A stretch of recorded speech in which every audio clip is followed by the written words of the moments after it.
تھا کہ یہ جو ایک دم بات بات پہ ہائپر ہو جانا، غضبناک ہو جانا، اسلام میں یہ پسندیدہ کام نہیں ہے. ہمارے قرآن کی میں نے آیت پڑھی کہ اللہ نے جنتی لوگوں کی صفت بیان کی کہ والکاظمین الغیظ، یہ لوگ غصے کے کڑوے گھونٹ کو پیتے ہیں. تو ہمیں یہ پتہ چل گیا ان آیتوں سے، ان احادیث سے، اور بھی بہت ساری احادیث ہیں لیکن میں نے مختصر آپ کے سامنے پیش کی ہیں. اسلاف کے واقعات ہیں بہت اس پہ. اس سے ہمیں یہ بات تو پتہ چل گئی کہ ایک دم ہائپر ہو جانا، غضبناک ہو جانا، یہ کوئی اچھا کام نہیں ہے. یہ میں اس لیے ایکسپلین کر رہا ہوں کہ آج اس کو بھی اچھا سمجھا جانے لگا ہے. اصل مقصد ہے کہ جب کسی غصہ آیا ہوا ہو، پھر آپ کا ایٹیٹیوڈ کیا ہوتا ہے، پھر آپ کا اسٹائل کیا ہوتا ہے، پھر آپ کنٹرول میں رہتے ہیں کہ نہیں رہتے. اگر کنٹرول میں رہتے ہیں فخر کرنے کی چیز ہے. پھر بولا کرو یار تیرے بھائی کو جب غصہ آتا ہے نا پھر بھی ایسے ہی رہتا ہے جیسے ابھی. سمجھ میں نہیں آ رہی بات؟ تو یہ نوجوان یہ ڈائلاگ سیکھ لیں. یہ نہ بولا کریں بھائی تیرے بھائی کو جب غصہ آتا ہے تو پھر پاگل ہو جاتا ہوں پھر میں نہیں دیکھتا. جس کی یہ عادت ہے نا جب غصہ آتا ہے تو بالکل پاگل ہو جاتا ہے، تو خوب سمجھ لو کہ اس طرز عمل میں وقتی طور پر چند بے وقوف آپ کی تعریف کر لیں گے کہ یار یہ کسی کی نہیں سنتا، ڈرتا ورتا نہیں ہے. چند بے وقوف تعریف کریں گے، لیکن ایسا آدمی پریکٹیکل لائف میں بری طرح ناکام ہوتا ہے. یہ نہ دین کا نہ دنیا کا، کہیں بھی ترقی نہیں، نہ کاروبار کر سکتا ہے، یہ نہ جاب کر سکتا ہے، نہ اللہ کو راضی کر سکتا ہے. جو غصے میں کیا ہو جاتا ہے؟ پاگل. نہ یہ گھریلو لائف میں کامیاب ہے، طلاقیں بھی ہوں گی ان کے گھروں میں، بچے باغی بنیں گے، رشتہ دار ٹوٹ جائیں گے،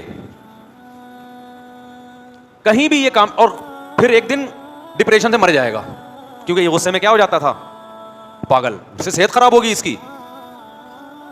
ہمیشہ خوش مزاج لوگ جو غصے میں پاگل نہیں ہوتے، غصہ آتا کم ہے ان کو، ہمیشہ وہ کامیاب لائف گزارتے ہیں. ہمیشہ یاد رکھو ٹینشن دینا سیکھو. ٹینشن لینا، ٹینشن ایسی چیز ہے پارسل کرنے کی چیز ہے. کیسے ٹینشن دے؟ دو طریقے آپ کو بتاتا ہوں ٹینشن دینے کے. ایک غلط طریقہ، ایک صحیح طریقہ.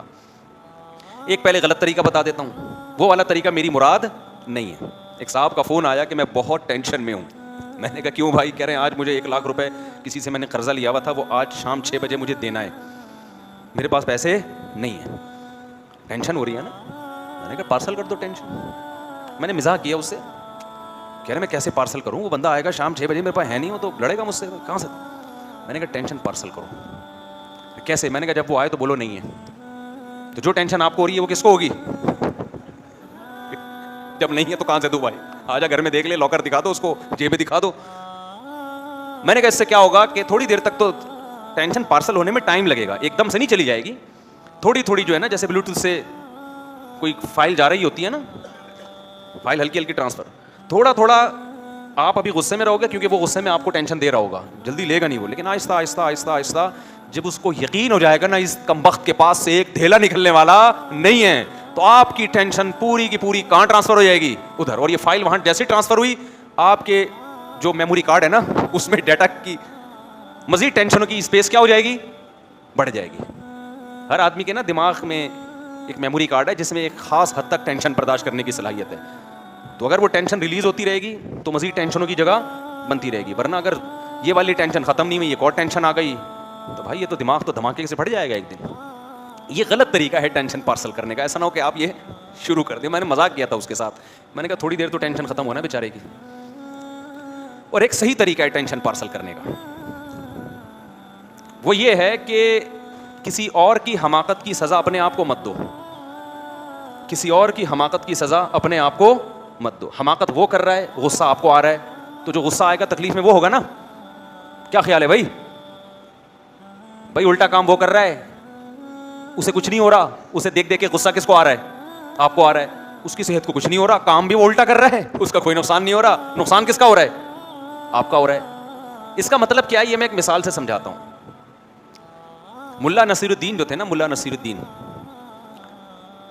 کسی نے ان سے پھڈا کیا اور پھڈے میں لڑائی کے دوران ان کو گالی دے دی. اب جب ان کو گالی دی ہے تو غصہ آنا چاہیے تھا نا ان کو. اس کا مقصد ہی گالی دینے سے یہ تھا کہ جب میں گالی دوں گا تو ایک دم ہائپر ہو جائیں گے، دماغ خراب ہو جائے گا. یہ بڑے سلجھے ہوئے آدمی تھے. جتنی اس نے گالی دی انہوں نے مسکرا کے اسی طرح کی ایک گالی جواب میں پارسل کر دی. ان کو تو گالی سننے سے غصہ نہیں آیا, جب انہوں نے جواب میں اس کو گالی دی تو اس کو ہو گیا, وہ بیوقوف تھا نا, اس کو کیا ہو گیا, غصہ آ گیا, اس کو غصہ آیا, اس نے ایک اور گالی نکالی, یہ مسکرانے لگے, انہوں نے جواب میں ایک اور پارسل کر دی. انہوں نے کنٹرول کیا ہوا تھا کہ اپنے اوپر غصہ نہیں آنے دیں گے, اس نے تیسری پارسل کی, انہوں نے بھی تیسری پارسل کر دی. اب وہ غصے میں ہائپر ہوتا جا رہا ہے اور انہیں ان کی صحت پہ کوئی فرق بولو نہیں پڑ رہا. پریکٹس سے آتی ہے یہ چیز تھوڑی سی. اب کیا ہوا کہ جی گالیوں کا تبادلہ شروع ہو گیا. آپ کو پتا ہے, مجھے نہیں پتا وہ ملا رشید وہ تو بر صغیر کے تھے, تو آپ کو پتا ہے انڈیا پاکستان میں گالیوں کی الحمدللہ کمی نہیں ہے. کوئی بھی گالی جس وقت بھی آپ دینا چاہیں تو مارکیٹ میں اویلیبل ہے. ایسا نہیں ہوتا کہ زبان کہیں اٹک جائے, آپ کے منہ میں گالی نہ آ رہی ہو. تو اب کیا ہوا ہے کہ دونوں کا گالیوں کا مقابلہ شروع ہو گیا. ملا رشید نے کہا اچھا ایسا کرتے ہیں, تو گالیاں کھیل رہے ہیں نا, تو جتنی گالیاں مجھے دے سکتا ہے نا دے دے, پہلے تو نا ساری ختم کر دے. اس بندے جس کو غصہ آیا ہوا تھا اس نے کہا چلو اچھا مجھے موقع مل گیا, اب میں ایک ایسی گالی دوں گا نا, اس کو غصہ کیوں نہیں آ رہا ہے, اس کو غصہ دلاؤں گا میں. اس نے ایک گالی, دو گالی, تین گالی, چار گالی, آرام سے ٹھنڈے پیٹوں سن رہے ہیں بیٹھ کے. جتنی گالیاں وہ دے سکتا تھا, ساری گالیاں جو اس کائنات میں تھیں وہ ساری کیا ہو گئیں, ختم. اور یہ بیٹھے ہوئے آرام سے مسکرا رہے ہیں. انہوں نے کہا دیکھ لے, سوچ لے مزید کوئی گالی, تو سوچ کے پھر کوئی گالی لے آتا. بالآخر تھک گیا نا, اس نے کہا ختم بھائی. انہوں نے کہا میرا نمبر ہے. اس نے کہا جتنی گالیاں تو نے دی ہیں وہ بھی, جتنی اس کائنات میں موجود ہیں, جتنی ماضی میں کوئی کسی کو دے چکا ہے, جتنی حال میں دے رہا ہے اور جتنی فیوچر میں دے گا, وہ ساری ایک تھیلے میں اور وہ تجھے. اس کو غصہ آیا, بولا الو کے پٹھے. اس نے کہا تھیلے میں, یعنی یہاں سے ریورس ہو کے کہاں جا رہی ہے. اس نے کہا جو بھی گالیاں نکال رہے ہیں نا وہ کہنے کہاں ہے, وہ تھیلے میں. اب تو جتنی گالیاں دے گا وہ آلریڈی میں ریورس کر کے, وہ ساری کس کو جا کے لگ رہی ہیں. اب وہ ہو رہا ہے لال پیلا, بلڈ پریشر ہائی. یہ واقعہ کیوں میں سنا رہا ہوں کہ غصے میں, جو غصہ میں تھا اس کا فیصلہ درست تھا, یا جس نے غصہ مسلط نہیں ہونے دیا اس کا فیصلہ درست تھا.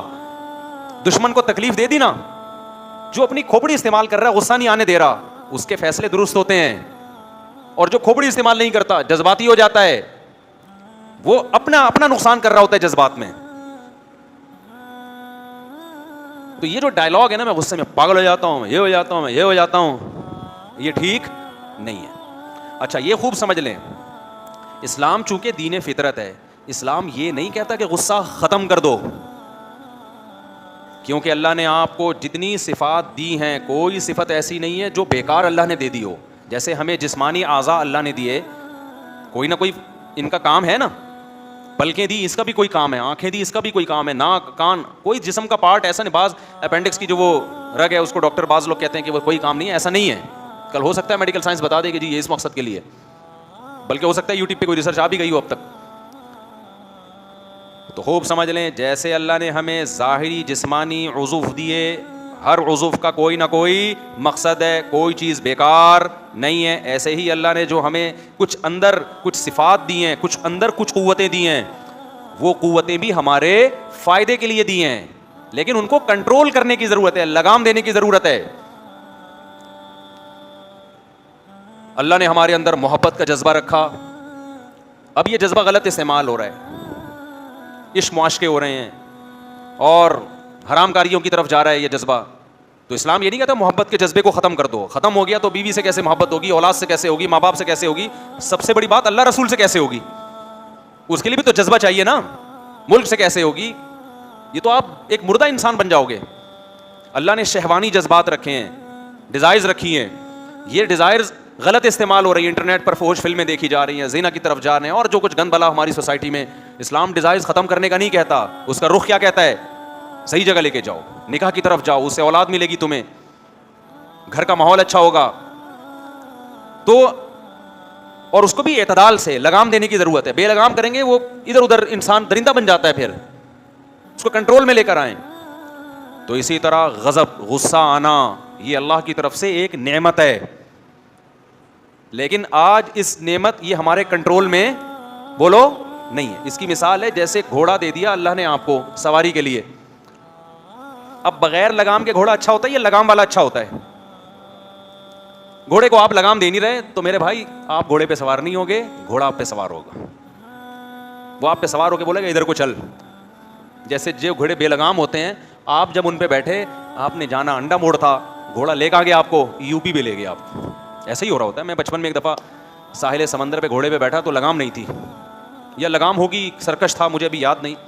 تو میں جدھر کو بھاگ رہا ہوں گھوڑا کہاں بھاگ رہا ہے, میں تو ڈر گیا. میں نے کہا بھائی پتہ نہیں کہاں لے کے جا رہا ہے مجھے, ہم ادھر کو جانا چاہتے ہیں, یہ کہیں اور لے جانا, کنٹرول میں ہی نہیں.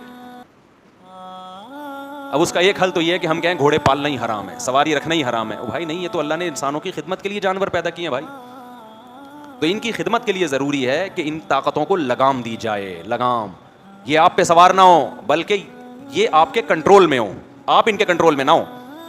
تو جو آدمی غصے میں پاگل ہو جاتا ہے, اس کا مطلب وہ غصے کے کنٹرول میں ہے, غصہ اس کے کنٹرول میں نہیں ہے.